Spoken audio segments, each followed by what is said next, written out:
찬송가 321장 321장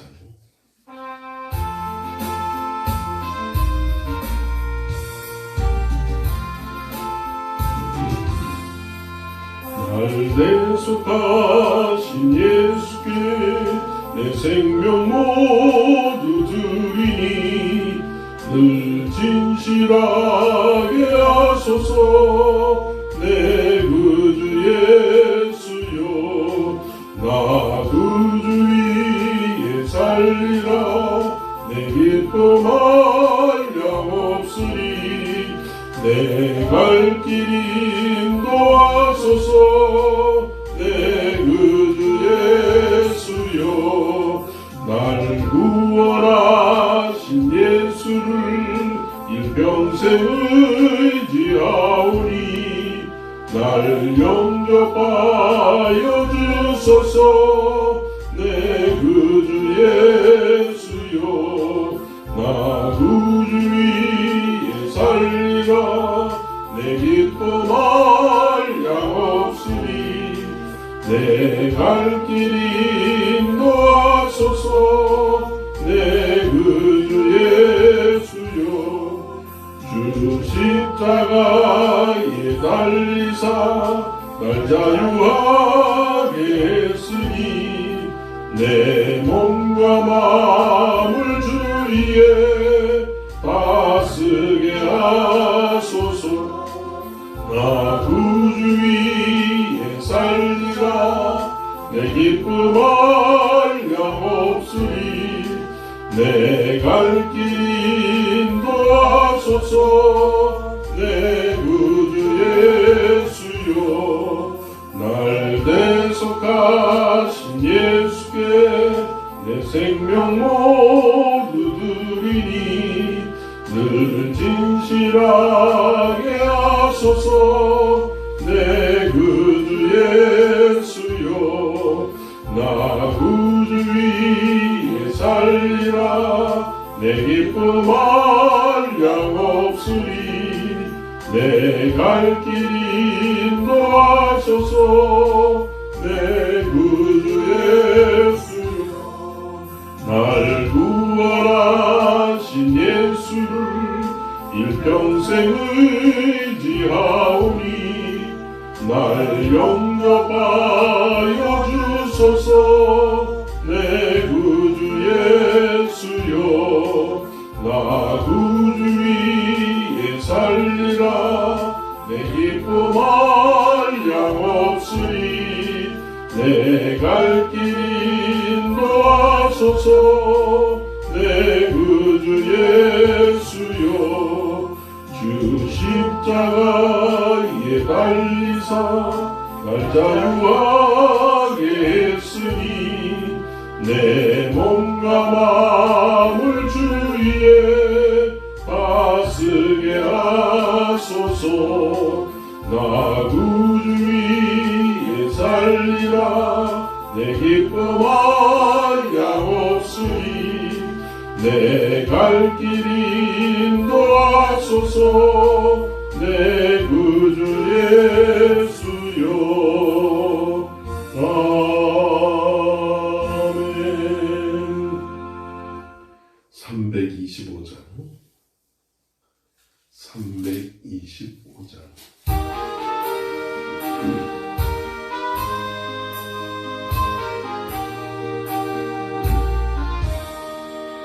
예수가 함께 계시니 시험이 오나 겁없네. 기쁨의 근원 되시는 예수를 위해 삽시다.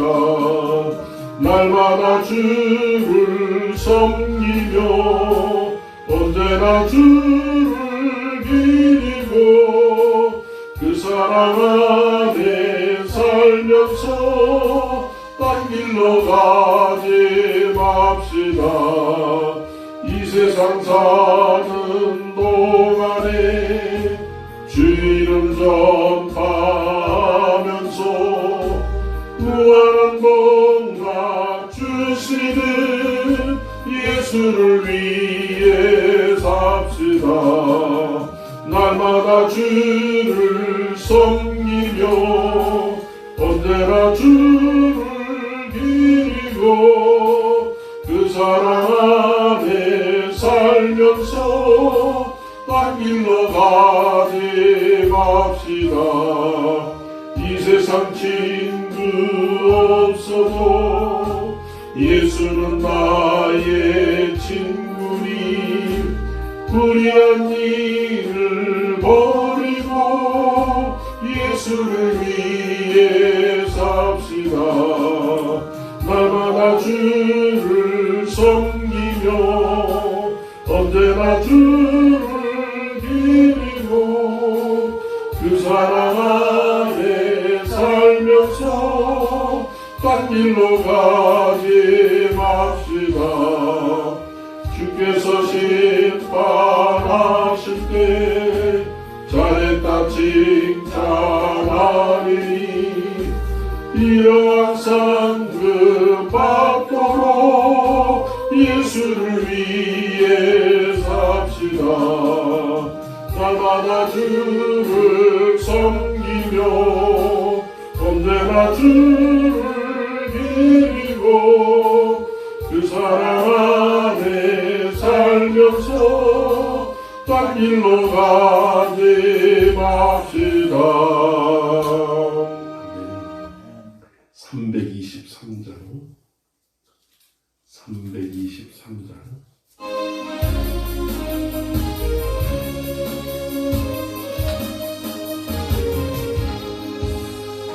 구름바다 나서리고 어디든지 가오리다. 외로우나 즐거우나 주가 따라가오리니 어느 누가 막으리까 죽음인들 막으리까 어느 누가 막으리까 죽음인들 막으리까 악을 골짜 빈들에도 복음 들고 가오리다. 소금 같은 거리에도 사랑 안고 찾아가서 종의 몸에 지닌 것도 아낌없이 드리리라. 종의 몸에 지닌 것도 아낌없이 드리리라. 존귀 영광 모든 권세 주님 홀로 받으소서. 멸시점대 십자가를 제가 지고 가오리다. 이름 없이 빛도 없이 감사하며 섬기다. 이름 없이 빛도 없이 감사하며 섬기다. 구름바다 나서니고 어디든지 가오리다. 외로우나 즐거우나 주만 따라가오리니 어느 누가 막으리까 죽음인들 막으리까 어느 누가 막으리까 죽음인들 막으리까 악을 골짜 빈들에도 복음 들고 가오리다. 소금 같은 거리에도 사랑 안고 찾아가서 종의 몸에 지닌 것도 아낌없이 드리리라. 종의 몸에 지닌 것도 아낌없이 드리리라. 존귀 영광 모든 권세 주님 홀로 받으소서. 멸시점내 십자가를 제가 지고 가오리다. 이름 없이 빛도 없이 감사하며 섬기다. 이름 없이 빛도 없이 감사하며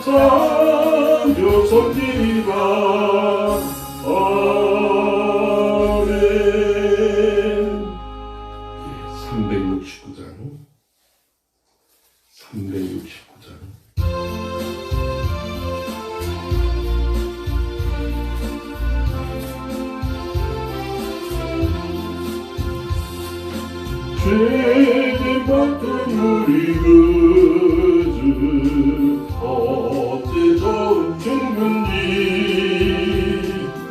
걱정 근심 무거운지 우리 주께 맡기세 주께 고함 없는 거로 복을 받지 못하네 사람들이 어찌하여 아랠 줄을 모를까 시험 걱정 모든 괴로 없는 사람 누군가 부질없이 낙심 말고 기도드려 아뢰세 이런 진실하신 친구 찾아볼 수 있을까 우리 악함하시오니 어찌 아니하릴까 근심 걱정 무거운지 아니 진짜 누군가 비난처는 우리 예수 주께 기도드리세 세상 친구 멸시하고 너를 조롱하여도 예수 품에 안기어서 참된 위로 받겠네 아멘. 안녕하세요. 제 이름은 김윤상이고요. 저는 멕시코의 최미 남단에 있는 치아파스라는 주에서 거기서도 가장 남쪽에 있는 조그만 시골 마을인 꼬미단이라는 곳에서 사역을 하고 있는 김윤상 선교사입니다. 이 멕시코의 그 시골 마을로 하나님께서 굉장히 강력한 부르심이 있었어요. 사실은 굉장히 안정되고 행복하고 이런 가정을 꾸리고 살고 있었다가 그 하나님의 부르심이 너무 강력했는데 사실은 마음에 내키지 않았어요. 그리고 이 도시에서 이 좋은 사람들과 이 좋은 교회에 또 일도 잘 되고 평안하고 이 가운데 내가 굳이 왜 떠나야 되는가. 근데 그 부르심이 너무너무 강력해서 나중에는 좀 너무 힘든 시간을 보내게 됐었어요. 그래서 이제 그 말씀에 순종하기로 결정하고 짐을 정리해서 멕시코 땅으로 떠나게 되었습니다.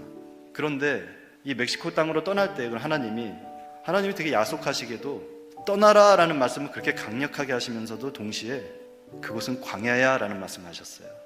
그래서 저희 가족은 그곳에 가면서 각오했습니다. 우리 인생의 광야, 이제 그것을 한번 경험해보자 라는 그런 마음을 가지고 떠났습니다. 3년 전이었습니다. 그곳에서 열심히 사역을 하고 있는데 3년 전 어느 날 밤이었어요. 비가 굉장히 많이 내리는 밤이었고 제가 밤에 운전하고 선교센터로 돌아오는 길이었어요. 그날 밤에 선교센터로 돌아오는 그 고속도로에서 앞에서 달려오던 차와 정면 충돌 사고를 겪게 됩니다. 굉장히 큰 사고였고요. 저는 그 사고 충돌 순간부터 이미 정신을 잃어서 아무 사고에 대한 기억을 가지고 있지 않습니다. 제가 병원 응급실에 실려갔을 때는 이미 피의 한 60% 정도가 출혈이 됐었다라고 의사가 얘기하더라고요. 그래서 제가 병원에 실려갔을 때 이미 살아있는 자체가, 숨이 붙어있는 자체가 기적이었다라는 얘기를 나중에 전해 듣게 되었습니다. 그것에서 응급수술을 했었고요. 그러면서 의사는 이제 저희 가족에게 더 이상 살 가망이 없습니다. 저희가 할 수 있는 것은 다 했습니다. 저희 가족들은 굉장히 그 어려운 시간들을 보냈었고, 저는 그 수술들이 굉장히 긴박하고 어려운 이런 상황들이 지났지만 저는 그때 의식이 없었어요. 제가 24일간 사고 이후로 24일 동안에 의식이 없이 그저 중환자실에 누워 있었습니다. 의사들은 매일매일 기적이라고 그랬어요. 살아있는 것 자체가. 그런데도 저의 심장은 계속해서 뛰고 있었고 저의 인생이 거기서 끝나지 않고 있었습니다. 자, 그거는 이 땅에서 저에게 일어났던 일이고요. 그 시간 동안에 동시에 하나님께서는 저에게 그 시간들을 통해서 굉장히 많은 영적인 세계의 경험을 시켜주셨습니다. 제가 사실 그 영적인 세계에 대한 어떤 기대나 이런 것들이 많던 사람이 아니었어요. 굉장히 말씀 위주의 신앙생활을 중요시했던 사람이었고, 그래서 그랬는지 하나님께서 영적인 세계들을 많이 경험하게 해주셨습니다. 그 세계에서 경험했던 많은 것들 중에서 제가 오늘은 여러분들과 정말 중요한, 우리가 살면서 반드시 기억해야 될 그 몇 가지만 나누도록 하겠습니다. 제가 그곳에 어떤 한 14~15명 되는 그 악한 영들, 사람의 모습을 하고 있는 그런 영들 가운데 갇혀서 지내고 있었어요. 그래서 어느 날 제가 그 갇혀있는 곳을 빠져나오게 됩니다. 빠져나오게 돼서 어느 캄캄한 밤에, 제 기억으로는 그래요, 그 자갈밭들이 있었고 그 옆에 바다가 있었고요, 그리고 앞에는 큰 돌산들이 2개가 있었어요. 그 중에 이 오른쪽 돌산의 꼭대기에 누가 서 있더라고요. 딱 보니까 대본에 알 수 있었어요. 예수님이시라는 거. 빛을 내면서 거기서 어떤 누군가 서 있는데 딱 대본에 알겠더라고요. 여러분들도, 제가 확신하건대 여러분들도 예수님 보는 순간에 예수님이네, 바로 아시게 될 겁니다. 그러면서 그 예수님을 보면서 그곳으로 제가 가기 시작했습니다. 예수님이 그 서 계신 것을 보면서 어떤 느낌이 들었었냐면요, 저렇게 예수님이 계신데, 저렇게 예수님이 살아 계신데 왜 나는 그렇게 돈 벌려고만 애쓰고 살았나, 그런 후회들을 하면서 내 지금 남아있는 이 숨, 끝나가는 이 생명, 이것만 가지고라도 내가 예수님이 계신 저곳으로 내가 가리라, 그리고 그 길 위에서 내가 죽으리라 라는 결심을 하고 정말 모든 힘을 짜내서 그 산을 기어 오르기 시작했습니다. 한 산 중턱쯤 갔었던 것 같아요. 정말 이제 모든 기운이 빠져서 더 이상 갈 수가 없었어요. 근데 그 산 중턱쯤에 예수님이 내려오셨어요. 그 저를 만나주셨습니다. 그리고 그곳은 바로 심판의 자리였습니다. 예수님께서는 그곳에 어떤 그 십자가에 달리신 우리가 상상하는 그런 모습이 아니라 저의 인생의 심판자로서 그곳에 오셨었습니다. 그 예수님은 살아계셨고요, 이 심판자이신 예수님께서는 모든 사망과 음부의 열쇠를 가지고 계십니다. 이것을 가지고 있는 유일한 분이십니다. 그 심판의 자리에서 우리를 건지실 수도 있고 우리를 사망과 음부로 보내버리실 수도 있는 유일한 결정권을 가지신 분이 예수님이십니다. 이 심판의 자리에 섰을 때 어떤 일이 일어나는지 설명을 드릴게요. 이것을 설명을 드리는 이유는 이곳에 계신 여러분들께서도 머지않은 시간 내에 반드시 직면하시게 될 현실이 될 것이기 때문입니다. 그 다음에 또 하나는 사탄이 그 자리에 왔어요. 그 사탄은 누구였냐면 그 한 14~15명의 그 악한 영들을 좌지우지하고 일을 시키던 그 사탄의 리더 중에 하나였어요. 이 사람이 올라왔어요. 자, 사탄이 있고 예수님이 있고 제가 가운데 있을 때 그때부터 심판이 일어나기 시작합니다. 한번 여러분 상상 한번 해보세요. 그 장면을. 그때 그 예수님과 저와 사탄이 같이 보고 있는 그 상황에 저의 인생이 쫙 펼쳐지기 시작했습니다. 어려서부터 최근까지. 여러분의 인생이 다른 누군가 앞에서 쫙 펼쳐진다는 느낌이 어떨 것 같으세요? 자랑스러울 것 같으세요? 정말 내 인생, 나는 진짜 너무너무 잘 살았다라는 느낌이 들 것 같으세요? 여러분, 제가 정말 누구한테도 들키고 싶지 않았던 것, 정말 누구에게도 보이고 싶지 않았던 것도 다 드러나요. 얼마나 창피한지 몰라요. 얼마나 수치스러운지 모릅니다. 그런데 그 일이 일어나더라고요.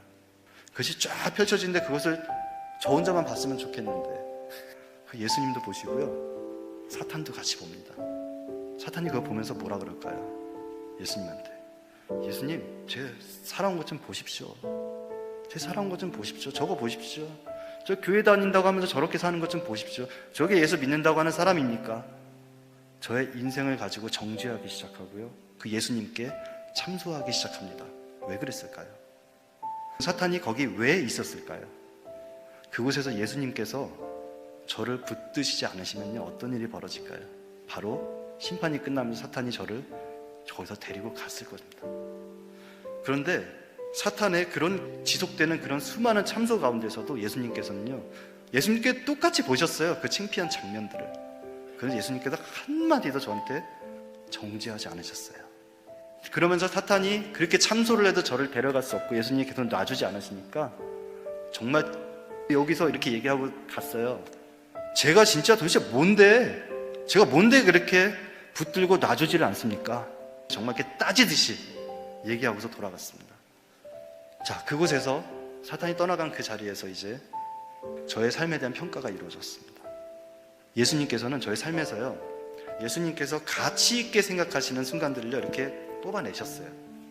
그런데 여러분 그거 아세요? 저는 되게 독실한 믿음의 가정에서 태어났습니다. 그리고 어려서부터 교회에 다녔었고요, 모든 예배에 참석했었고, 교회 수련회, 교회 성경 공부, 부흥회, 선교, 성가대, 찬양대, 뭐 교회에서 하는 거 다 하는 거는 다 하면서 컸어요. 그렇기 때문에 교회 안에서 보낸 시간이 정말 제 인생에는 많았어요.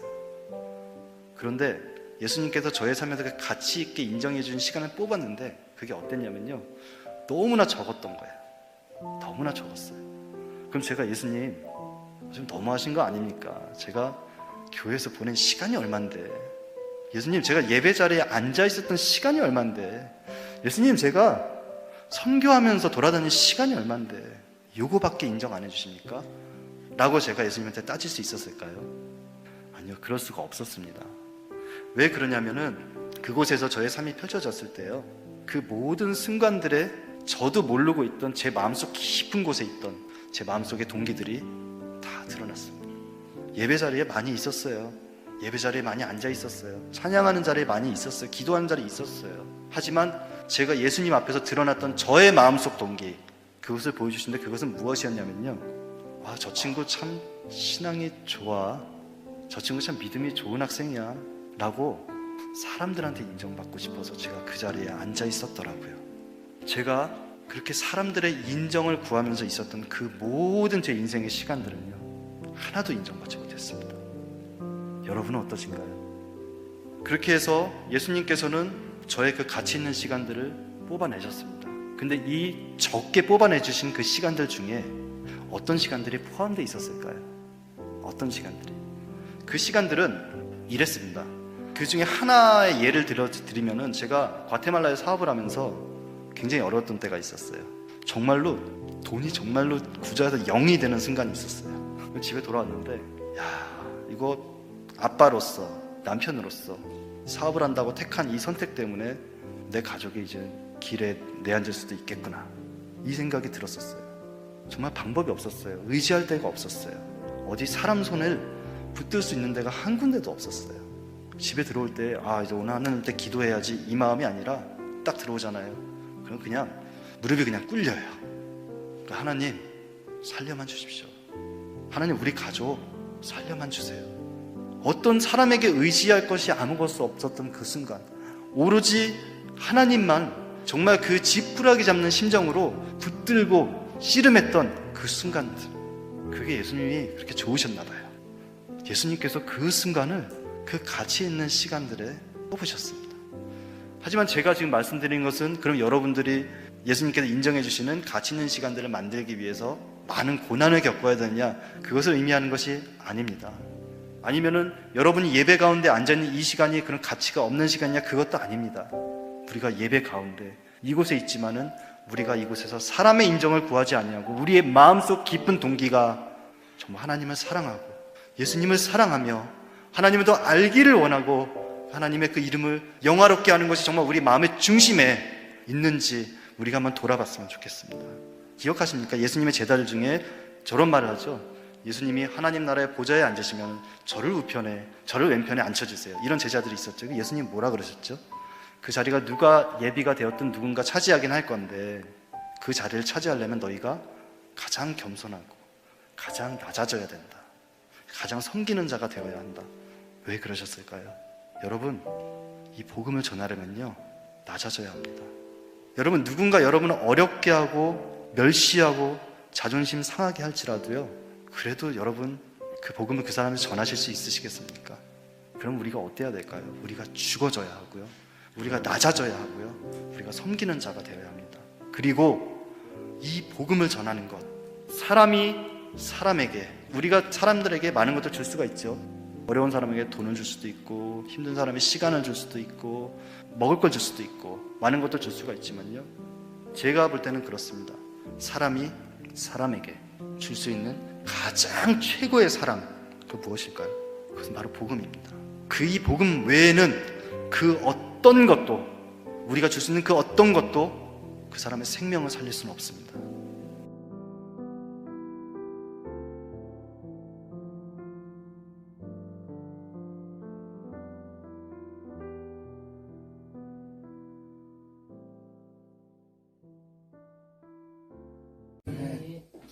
하늘에 계신 우리 아버지여, 이름이 거룩히 여김을 받으시오며 나라의 마옵시며 뜻이 하늘에서 이루어진 것 같이 땅에서 이루어지이다. 우리에게 일용할 양식을 주옵시고 우리에게 죄 지은 자를 사해 준 것 같이 우리의 죄를 사해 주옵시고 우리를 시험에 들게 하지 마옵시며 다만 악에서 구하옵소서. 그게 나라와 권세와 영광이 아버지께 영원히 싸움나이다.